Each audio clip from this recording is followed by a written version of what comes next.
पश्चिमबंगर गली कंदीरे कंपुछि निर्वाचन पई प्रचार। नारायणगढ़ विधानसभा बीजेपी प्रार्थी पक्षरे प्रचार करने निमित्त बालेश्वर प्राय 200 बीजेपी कर्मी कार्य करुछन्ति। सेमानंको उत्साहित करबा पई सेठारे बीजेपी ओडिशा राज्य सभापति मनमोहन सामल पहुंचिथिले।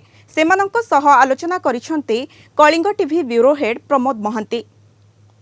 बर्तमान उपस्थित अच्छु नारायणगढ़ मकरामपुर अंचल रे आमे देखा पाउछन जे ओडिशा बीजेपी राज्य सभापति मनमोहन सामल आसीचंती एवं एठारे ओडिशा रु आसीथिबा कर्मकर्ता माने सेमाने आलोचना करचंती एवं बीजेपी पक्षरे किपरि भोट पड़िबो सेति पई चेष्टा करचंती एवं श्रीयुक्त सामल आसिले एवं सेमानकु बहु कर्मकर्ता प्राक्तन पूर्वतन सांसद उपस्थित अछन। हम पचारिबा जे आज मनमोहन नायक जन्मदिन एई अवसर कोन आज आम समस्त बड़ भाई ओडिशा सरकार आसबारे जे सबुठु अधिक भूमिका ग्रहण करछंती श्रीयुक्त मनमोहन भाई माननीय राज्यसभा सांसद तथा ओडिशा प्रदेश राज्य सभापति सी आज वेस्ट बेंगल इलेक्शन परिप्रेक्षी आछंती। माने समस्त नारायणगढ़ रे अछु।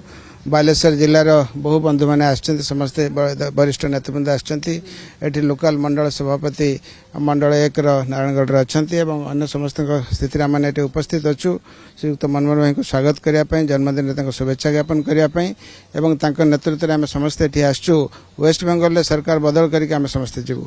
बर्तमान आप नारायणगढ़ दायित्व अच्छे कौन से स्थिति कौन? नारायणगढ़ स्थिति बहुत भल अच्छी। एठी जे एमएलए अच्छा टिकट दिखाई सी आज जड़े नुआ लोक देते लोक ये मन बड़े जे नारायणगढ़ रे बीजेपी बहु भोट्रे जीतब एवं वेस्ट बेंगल सरकार बदल के नुआ बीजेपी सरकार आसो।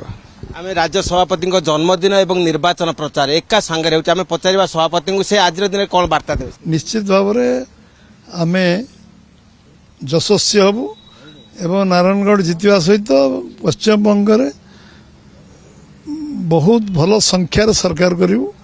अनएक्सपेक्टेड विक्ट्री हम ये एवं सबू लोकंकर जो असंतोष पुंजीभूत असंतोष विस्फोरण हम ये एवं आगामी विगत दिन मानक लोक अणनिश्वासी होती लोक राह खोजुंट।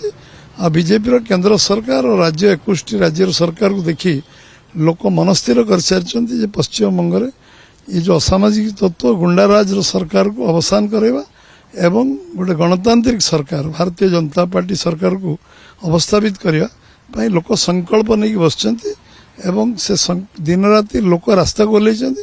साधारण लोक निर्वाचन लड़ुचंती। आम समस्त साहाय्य करने को आसचु।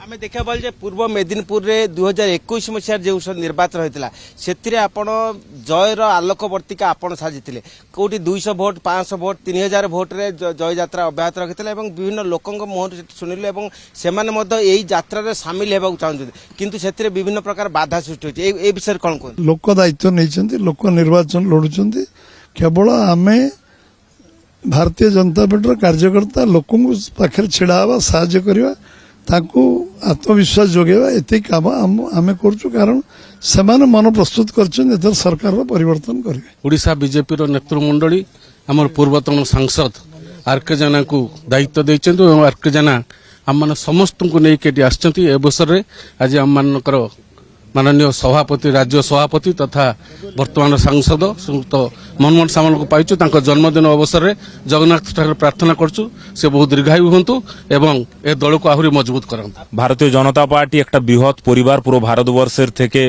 आमादेर कार्यकर्तारा रयेछे। उड़ीसा थेके आमरा राज्य सभापति प्राक्तन एमपी एनादेर पेয়েছি তাদেরকে আমি ধন্যবাদ জানিয়ে বলবো এই নারায়ণগড় বিধানসভা পুরো ভারতীয় জনতা পার্টিকে ভোট দেওয়ার জন্য মুখিয়ে রয়েছে।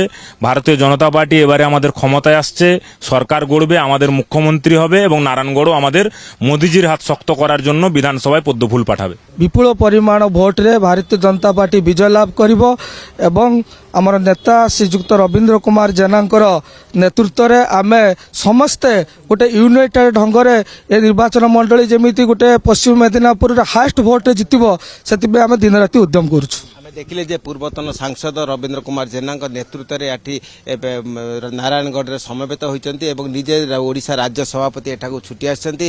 एक निर्वाचन महल एटी सृष्टि होती कार्यत तृणमूल कांग्रेस 15 वर्षर शासन अवसान घटाइवाई जो अभियान चली से अभियान रे आम ओडिशार जो कर्मकर्ता माने ओडिशार जो बीजेपी नेता माने सामिल होती कार्यत अभूतपूर्व एवं प्रत्येक वक्तव्य जे एठारे मोदीजी जो ग्यारंटी ता प्रतिफलित ହେବ ପଶ୍ଚିମବଙ୍ଗରେ ବିଜେପି ସରକାର ଗଠନ ହେବ।